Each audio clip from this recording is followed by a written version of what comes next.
Today let us continue from this. So our aim here is we can get the answer by substitution in the formula, but properties are the clever way of solving problems.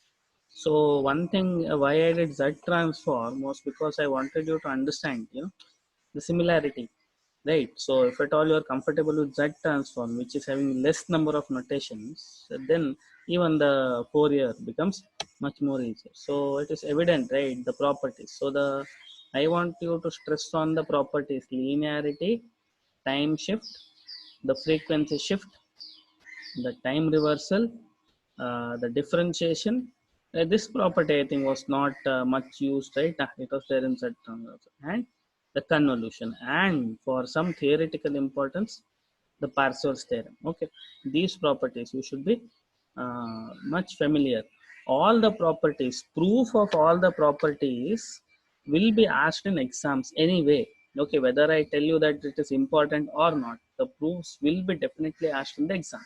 So what you have to refer, all the proofs of all the properties of Z transform and the Fourier transform are there solved in either Schwamm series, the book which I have sent, or they have been solved in the solution manual of Hiking, or even it will be there in the textbook. Or if at all you can get Ganesh Rao, which is that Uday Kumar, the book, it's much better. Okay.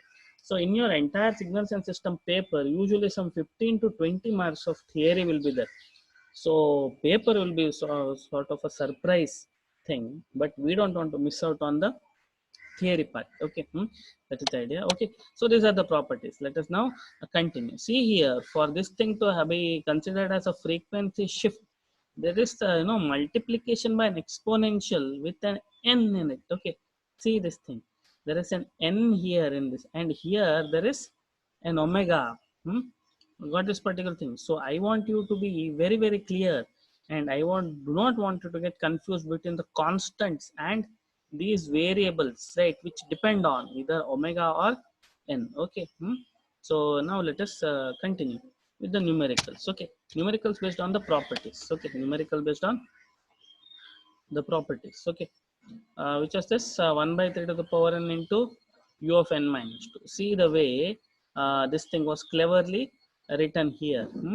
See the way this thing has been written very very cleverly. Okay. The minus 2 has been taken outside, so every n has been replaced by n plus 2. Okay, every n has been replaced by n plus 2. This has been treated as a constant which appeared here as 9, and then a shift in the time domain resulted in an exponential multiplication in the frequency domain. Okay. So that's how cleverly we got the answer. Okay, then what other problems we saw? Yes, see, straight away we have come to an inverse problem. Okay, so now we understand finding the inverse and all, it is not mostly done using the formula, by rather by using the comparisons, right? Instead by using the comparison with the standard templates. Okay, and second thing why we have come here for the inversion is because we want to be much familiar with the use of the properties. Okay, that's why we are here. Okay, so there was this question of x to the power j omega. See, look at this question, looks very similar to z to the power minus 1 plus 5 1 minus 1 by 6 z to the power minus 1 minus 1 by 6 z to the power minus 2, right? Something similar. So we had the same approach here, right? Yesterday we did this thing, and we split them in terms of partial fraction. If we wanted it to be in this form, 1 divided by 1 minus alpha e to the power minus j omega, that's the form we wanted in, and we did it. And then afterwards there is no right sided or left sided here. Usually in most of the cases it will be a causal system only. Okay. Usually in most of the cases it will be causal system only, the right sided sequence only, so we need not get much confused. Okay, unless this particular term is greater than 1, it will be usually a causal sequence only. Okay, the right sided sequence, because there is no confusion as in Z transform with the ROC. Things should be much simple here. Okay. Shall we continue? Okay, okay, what next? Yes, now here there is one more important problem. What is this? Cos 2 omega. So whenever we see a sine or a cos, I always keep telling, simply represent it in terms of complex exponential, then use the properties. Do not substitute in the expressions directly. You will simply get confused. Okay, because integration with e to the power j in it, it's kind of complicated. So here also you can see Which property did they use here? So 1 multiplied by e to the power j omega. So multiplication in the frequency, the multiplication by an exponential in the frequency resulted in the shift in the time domain. So it was the time shift property. Okay, so this was the time shift property. Similarly, we saw one more problem. Now remember here, see a cos wave. How does it look like? Whenever you see a cos wave, it will have two impulses. Whenever you see a cos, you will have two impulses, equidistant. Okay, two impulses. See it, 2 and -2. Whenever you see a sine wave, it will have an impulse, one going on the top on the left side, one going below on the right side. Okay, this is a clue usually. See, when we don't know, right? So, okay. So that was that. Now let us continue. Okay. So here is one more. What is this? Cos pi by 4 into n half to the power n u of n minus 2. See the way the entire thing has been done here. Okay, everybody turn off your videos. Everybody turn off the videos. Okay. Hmm. Okay. So cos pi by 4 to the power n of n. So what you have to do, as the rule, every cos later, okay, for the timing, we'll simply treat this particular term. As I said, every n to be replaced by n minus 2 here, it does not apply to the cos or the sine term. Okay. So that is why we will keep this aside. We will keep this aside on one side. Then afterwards, we will try this. Okay. So I did this. So as I thought, it's confusing, I tried it here on the sheet. Okay, so what do we do here? So first thing here is we want this thing to be also n minus 2. That is why we take half to the power plus 2 outside. So what we have here is, so what is the standard template? Half to the power n into of n is 1 and 1 divided by 1 minus 1 by 2 to the power minus 3 omega. Then what we'll do is, since n is replaced by n minus 2, we will use the time shift property. By the way, do not forget the constant. You should never forget the constant. Sometimes while we are busy in using the property, the constants, they simply get forgotten. So don't do that. Constants also travel this particular double arrow because of the linearity. So linearity property is also coming into a picture here. Okay, so what happened? Shift in the time domain, shift by -2 got you multiplied by e to the power minus j 2 omega, right? 2 was the amount of shit introduced, so minus same sign. Okay. So this is the final thing. Now what we'll do, the cos term. So what we'll do is, the cos theta is e to the power j theta plus e to the power minus j theta divided by 2. Okay, so what I have done, I have split this e to the power j theta plus e to the power minus j theta, e to the power j theta by 2 plus e to the power minus j theta divided by 2. I have split and I have multiplied with this particular term here. Okay, multiply this term. So these two terms are here. Now we see here. What is happening. This entire term, whose answer we happen to know, right? This answer from here to here, this answer we already know. Okay, this answer we already know. So this entire x of n now got multiplied by 1 by 2. So 1 by 2 means 1 by 4 will get multiplied by 1 by 2, because it's because of linearity. So we get a 1 by 8. So x of n now, this entire thing now gets multiplied by e to the power j pi by 4n. Multiplication by an exponential in the time domain results in a shift in the frequency domain. You can see every omega shall be replaced by omega minus pi by 4. See, here there was n minus 2. That is why you got e to the power minus j to omega. Whereas when it happens in the frequency domain, the minus becomes a plus, and the plus minus becomes the plus. The plus becomes the minus. So cleverly, okay, this is not part of this problem. Okay, so cleverly the problem has been solved here. So in this particular problem, how many properties were used? So we use the time shift property. Then for the constant, we use the linearity property. And once again here, again the frequency shift property. See, this is a problem where both time shift property and the frequency shift properties have been used. Okay, and moreover linearity, right? Moreover the linearity has been used. So there it was, the numerical, right? So this was that, and finally we got the answer. Okay, so being comfortable with the properties always gives you better results. Okay, this problem we have seen earlier. I don't want to repeat this once again. What was it? Minus alpha to the power n u of minus n minus 1. This also gave me the same answer, but then a was greater than 1. Earlier, 1 divided by 1 minus alpha e to the power minus j omega is the Fourier transform of a to the power n into of n if a is smaller than 1. Here, if magnitude a is greater than 1. Okay. Here, it is for magnitude a greater than 1. Okay. Next, okay. Yes, here is a very important problem. Here is a very important problem. Okay. So what is this? Find the inverse dtft of 2 pi into delta omega minus omega naught. Let us not get confused by this 2 pi. Okay, 2 pi is a harmless constant. Okay, 2 pi is a harmless constant. Now, do we remember what was the idft of delta omega?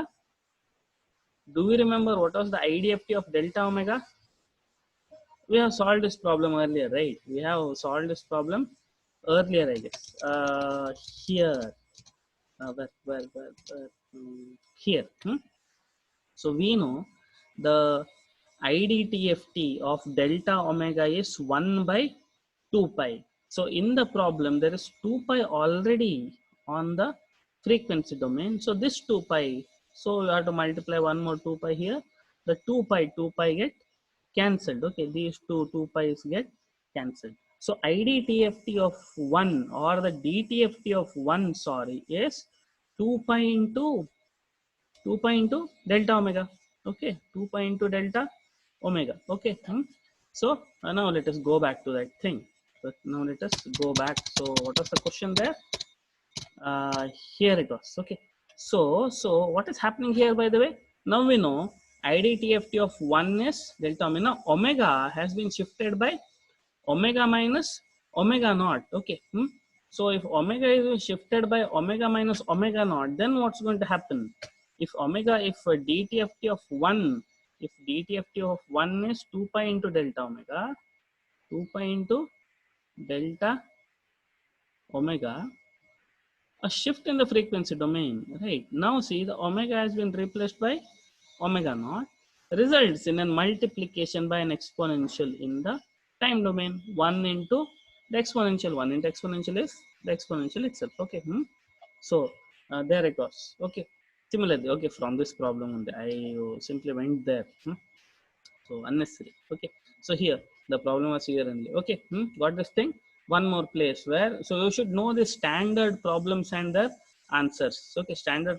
I have still not covered the dtft of u of n. Okay, dtft of u of n is a confusing thing because u of n is not a converging thing. Okay, u of n is not converging thing, but then it's an exception. So its dtft is not 1 divided by 1 minus e to the power j omega. Okay, it is not. I will come to it later once we are comfortable with all other topics. Okay. I have not covered that thing. Very important. X of n equal to u of n. dtft of u of n is an important thing. I will come to it. Okay. Yes. Now here is a question. It's not a question. It's a exception, I would say. So what did I tell, by the way, to you all when the beginning? I told you that the DTFT exists only for aperiodic signals, right? For periodic signal, there is Fourier series, and for aperiodic signal, there is Fourier transform. That's what I told, right? Even we have found the Fourier series representation of cos omega plus sin omega, cos omega and all. Here there is an exception. Here there is a exception. You can see this x of n is equal to cos omega naught n is a periodic signal, but still what we will do, there are exceptions in the Fourier transform. There are exceptions for sinusoids, and there is exception for impulse, and there is exception for step. Okay. So for these signals there is a exception, and once again, if at all you substitute in the formula, we get to have the answer. See, what they have done is cos omega naught has been simply represented in terms of complex exponential. Okay, so here we contradict with whatever the statement which I made earlier. Okay, so it's a periodic signal, still the Fourier exists. Okay, So here what we'll do, we'll simply represent omega naught in terms of exponentials. Okay. So what will be the thing? Just now we saw, right? Earlier we had seen 1 e to the power j omega naught. So what is the dtft of 1? Dtft of 1 is delta omega, right? Dtft of 1 is a delta omega into 2 pi, right? What is it? What is it here? So do we have that answer? Just now we solved, right? The previous one. DTFT of 1. Okay, here we have DTFT of 1 was 2 pi into delta omega. DTFT of e to the power j omega naught n into 1 would be 2 pi into delta omega minus omega naught. Similarly, in the same manner, if at all we proceed, in the same manner, what do we get here? If at all we proceed in the same manner, pi into, see here, 1 by 2 on either side. So that cancels the 2 pi, right? There was a 2 pi here, that gets cancelled with this particular 2. Okay. So we are left with only pi delta omega minus omega naught plus delta omega plus omega naught. So as I told you earlier, the dTFT of a cos omega naught n gives you two impulses, one on the left and one on the right. You can see here, it gets multiplied by a pi on both the side. It gets multiplied by a pi. Remember, this also is an exception, but this also is a ready result, which we'll use for our convenience in some places. Okay. So one more place where we have used the properties. Okay. Now here, there is one more question. Here they have explicitly mentioned that we have to use the convolution theorem. Okay, I forgot to do this. Ah, hmm. So here they have mentioned that to find the inverse DTFT, we have to use the convolution theorem. Okay, we have to use the convolution theorem. So let us try this thing. See, the initial part is breaking this particular thing. See how cleverly the author, not cleverly, this is the only way. Okay, 1 divided by alpha minus beta whole square is equal to 1 divided by 1 minus 1 square minus alpha square 1 square. See the clever way this thing has been rewritten. Okay, this thing has to be rewritten here first. And then what is the rule with convolution property? The property said that the multiplication, the convolution in the time domain becomes multiplication in the frequency domain, right? The convolution in the time domain became the multiplication in the frequency domain. So what we have to do here is, now this thing here is this term multiplied by this term in the frequency. We want x of n. So in the time domain, what we have to do, we have to convolve alpha to the power n, a to the power n into u of n with a to the power n into u of n. Okay. Do we remember the convolution? First topic, first module, right? First or second module, which one it is? Here it is. Okay. So what was the question? The question was a to the power n convolved with a to the power n. So first a to the power n will write as a to the power k. Second a to the power n will simply invert and write. Okay. Second one will simply invert and write. Then what is it for n? For n less than 0, for n less than 0, there is no overlap. So x of n is equal to 0. As an n greater than 0, we will have overlap from 0 to n. Okay, here we will have overlap from 0 to n. So what is the formula? X of k, h of n minus k. So a to the power k into a to the power n minus k from 0 to whatever n, if it all it is 6 to 6, if it all it is 9, from 0 to 9. So here we will take a to the power n outside. Then what will be left with? We will left with k minus k, a to the power 0, which is 1. So we get an answer, a to the power n into n plus 1. Okay. So there we have the answer, a to the power n into n plus 1. Why we have written u of n here? Because see, for n less than 0, it does not exist. For n greater than 0 only it exists. So instead of writing these two statements, if at all I simply write u of n, then this term exists only on the right side. Okay. So this is not the question here. The question here is the use of the convolution theorem. Okay. The question here is the use of the convolution theorem. How did we do this thing, by the way? So the question was split into multiplication of two terms. You could have split it anyway, but still, as the author insisted, this is the way author chose to do it. Okay, so he split them in equal parts. Then after he did the convolution become the multiplication in the time domain, and he could solve it. Okay, he could solve it. The condition, see here, he has written the condition. It was part of the question anyway. It's part of the question. Okay, what else? Any other interesting questions? Okay. Now a very important topic. What is this? The frequency response. So what was that, by the way, in the Z transform? After understanding, now let me just stop here and let me just discuss what just happened. So now we know how to find the DTFT, right? We know how to find the DTFT. We know how to find the IDTFT. I think the problem that we have not solved, there are so many problems that we have skipped, right? The multiplication by n in the time domain, the differentiation in the frequency domain. We have not solved problems, any problems on differentiation in frequency domain. We have not solved any problems on the Parseval's theorem.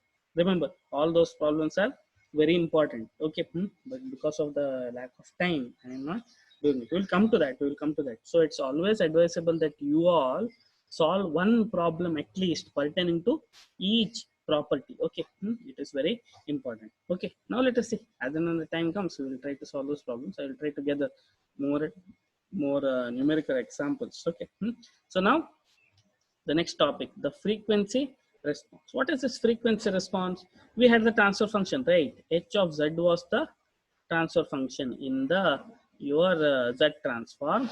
H of s was your transfer function in your Laplace transform, right? I saw the Shivanand sir notes, whatever he had seen, right? He too spoke a lot about the stability, right? But it was for the continuous time. We are trying to do something similar for the discrete time here. Okay. So if at all I replace this s by j omega, if at all I replace s by j omega, then the entire transfer function becomes the frequency response for the continuous time.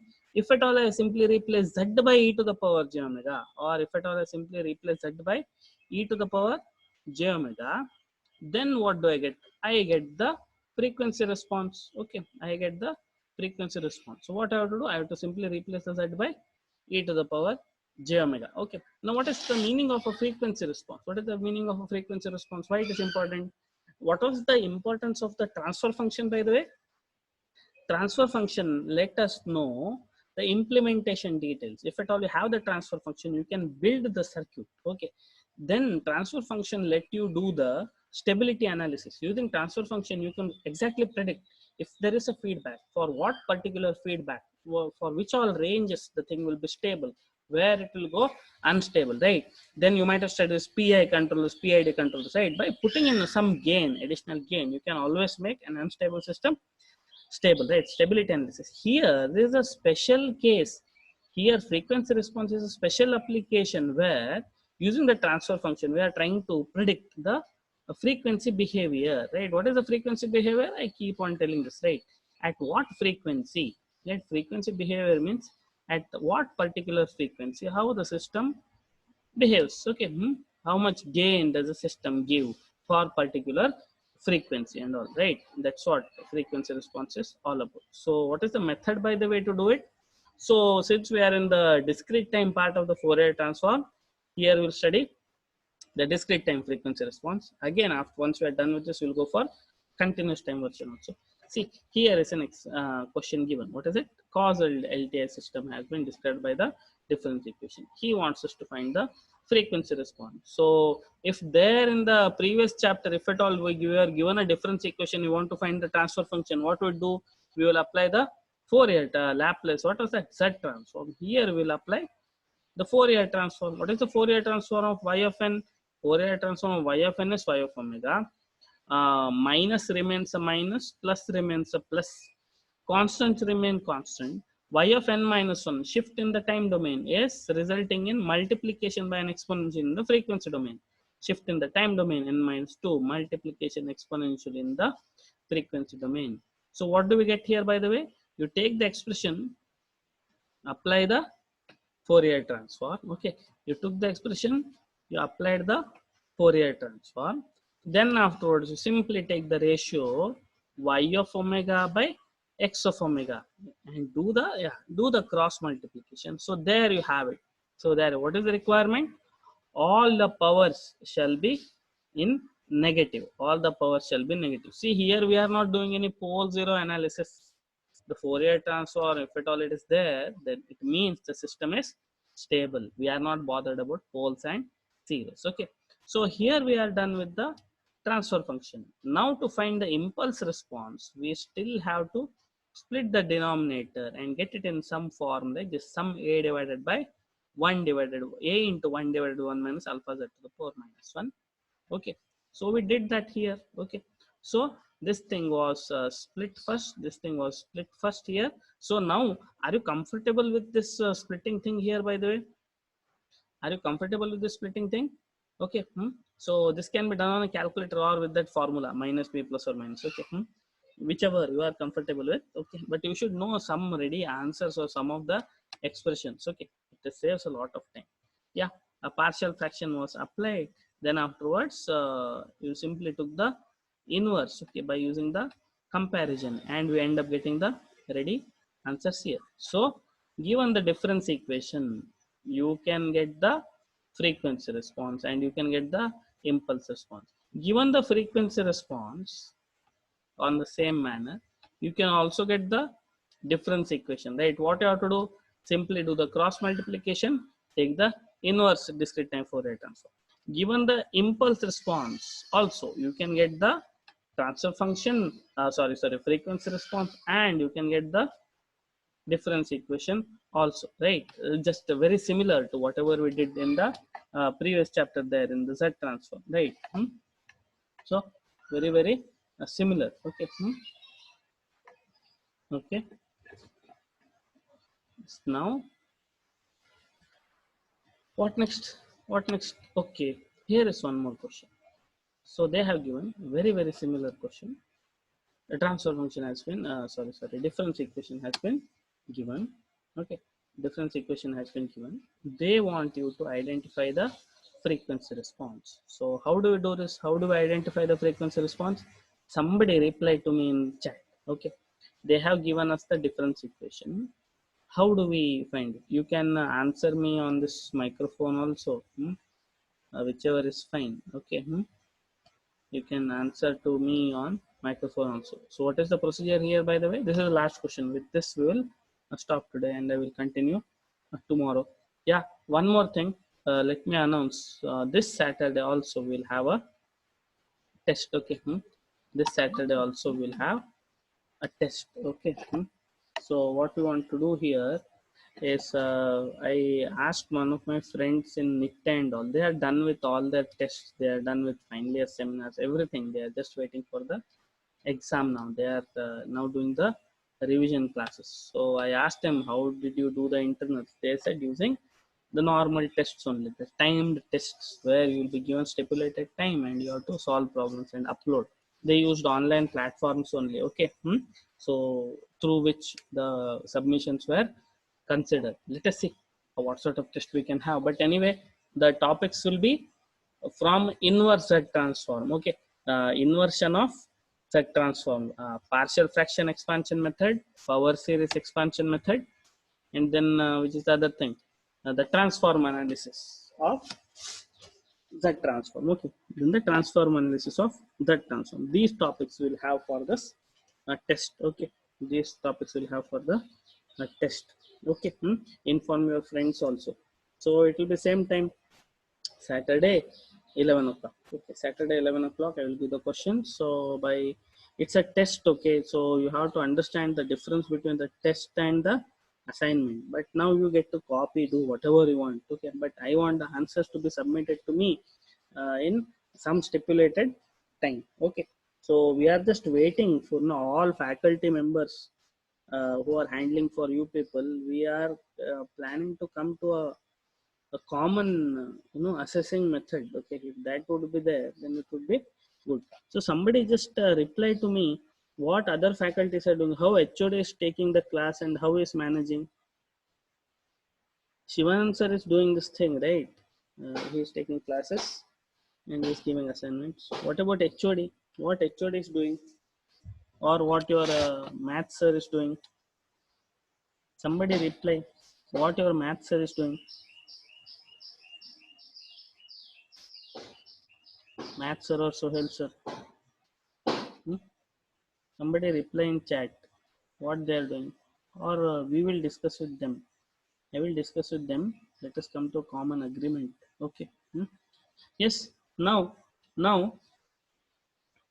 here is a question. Okay, classes. No maths classes. Right. Okay. So maths is handled for other section by that madam, right? I think she is uploading some videos on YouTube. Maybe you can refer to those. Hmm? That can be done. And here also on eShikshana platform also there are videos available on YouTube. Okay, Srishal sir has tagged them to the AITM college channel. Maybe you can refer to those. Okay. Yes. Now there is some 6 more minutes remaining. Let's quickly wind up this interesting problem. So what you have to do here? So I will let you, unmute. You can unmute your mic there and quickly reply. Hmm? Yeah, I understand. Okay, now you can unmute. Okay, so I have enabled that, and you can answer to me. So what you have to do? So you have been given a difference equation, and you have to determine the frequency response. How do we do this thing? How do you do this? We'll simply apply the Fourier transform to this particular expression. Y of n becomes y of omega minus 1 by 2 e to the power minus j omega into y of omega is equal to x of omega plus 1 by 2 e to the power minus j omega x of omega. Okay, you do that. Then after take the inverse, we'll get the thing. Tricky part is this. Now what author wants is he wants you to identify the output for this particular input. How do you do this thing? How do you do this thing? So first what you get the impulse response. Once you get the impulse response, if at all I convolve the input with the impulse response, I get the output, right? If I convolve input in impulse response, I get the output. Okay, so here what I have to do is, now let us do it much easily. With the Fourier analysis. So what we'll do, x of n, what I will do is I will take x of omega. I will take the transfer function of this x of omega, and let me use the convolution property. I already have h of omega, right? So let me multiply this with h of omega. Okay, let me multiply this with h of omega. Then I will take the IDTFT. Then I will take the IDTFT inverse. Okay, then I will take the inverse to get y of n. Okay, that will be the method. Okay, now can anybody tell me what is the IDTFT of cos pi by 2 into n? We have seen a problem cos omega naught n. We have solved a problem of finding DTFT of cos omega naught n. Okay, in place of omega naught, you have to replace it by pi by 2. Okay, so we will see the problem. Okay, so here also my subject is also equally tricky as mathematics, and it works only if at all you have in a sheet where you work it out and solve. But since I did not get some, anyway, yeah. So now, yes. So here is the question. So what did we do? We are given the difference equation. So what we did was, first we took the Fourier transform, right? There is no confusion there. Then you take h of omega equal to y of omega by x of omega, right? 1 minus 1 by 2 e to the power minus j omega in the denominator, 1 plus e to the power j omega in the numerator. Okay. Then afterwards, what you have to do to find the frequency? We have to split this thing, right?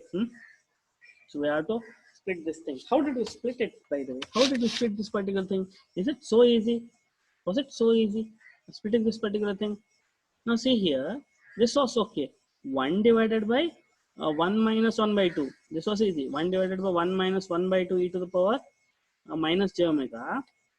J omega plus you can see the second term is 1 by 2 into e to the power j omega, into e to the power minus j omega. Okay, then divided by this particular denominator. So here what you have to do, this is multiplication by an exponential in the frequency domain. Multiplication by an exponential in the frequency domain results in the shift in the time domain. Now see here, this is a trick question. This is a trick question. So what happened there was h of n was, so the inverse is from, this is easy, half to the power n into u of n. Okay, after the power n of n is easy. Then you got a constant here, right? 1 by 2 was there. That was a constant. See, e to the power j omega. Since an e to the power minus j omega got multiplied in the frequency domain, it resulted in every n to be replaced by n minus 1. Okay, every n to be replaced by n minus 1. So there you get your impulse response. Little tricky. Okay, little tricky. Now the next part is, how do we get the y of n? What you can do is, you can simply do the convolution of these two things, which looks very, very difficult. See, this term here, then this term. Okay, doing the convolution, or yeah, you have the expression here. But since we are in the chapter DTFT, we'll use the frequency domain approach. So what we'll do here is, we will get x of omega. Okay, we will get x of omega first, and then afterwards we'll multiply this with h of omega. Here we have h of omega, right? So then afterwards, what we will do, we will solve it. Okay.